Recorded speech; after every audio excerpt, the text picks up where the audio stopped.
L'été 2013 fut un bel été. Je vous ne parle pas du temps qu'il a fait, bien sûr, mais de ce qu'il s'est passé sur les marchés financiers. Depuis juin, comme vous le constatez sur le graphique qui s'affiche, le CAC 40 a fortement progressé. Sur le seul mois de juillet, il est monté de près de 7%.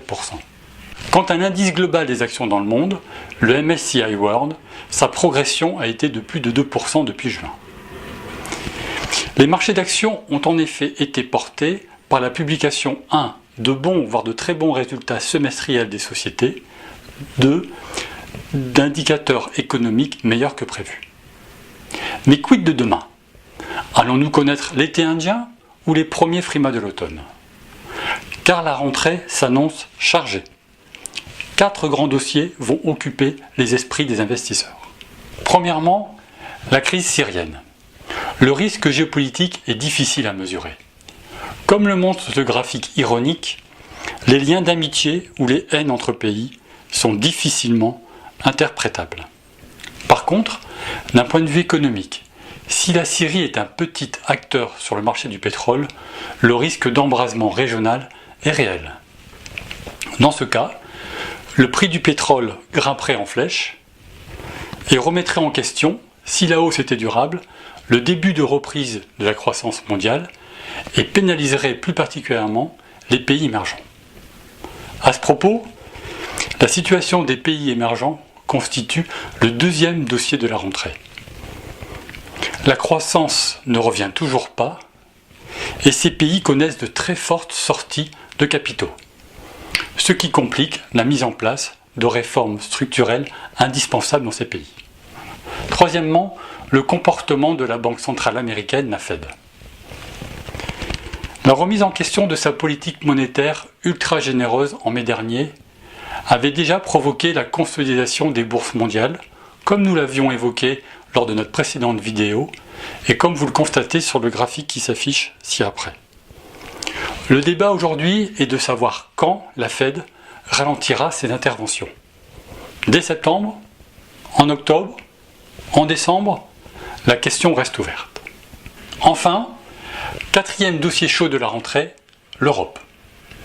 Les inquiétudes sont nombreuses et diverses. Économiques, si globalement ça va mieux, les inquiétudes économiques n'ont pas totalement disparu au Portugal ou en Grèce. Politique, en Italie, la coalition bat de l'aile, si vous me permettez l'expression. En Allemagne, les électeurs se rendront aux urnes le 22 septembre.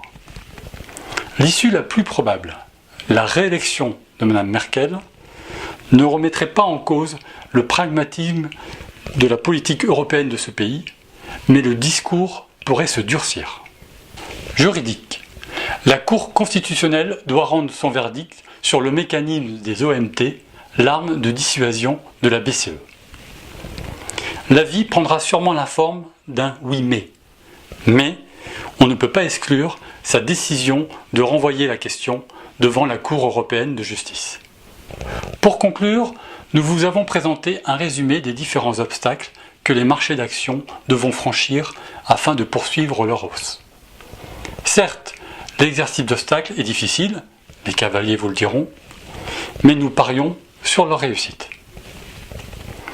Pour être complet, notre indice local, le CAC 40, aura quant à lui un obstacle supplémentaire à franchir, un obstacle chartiste.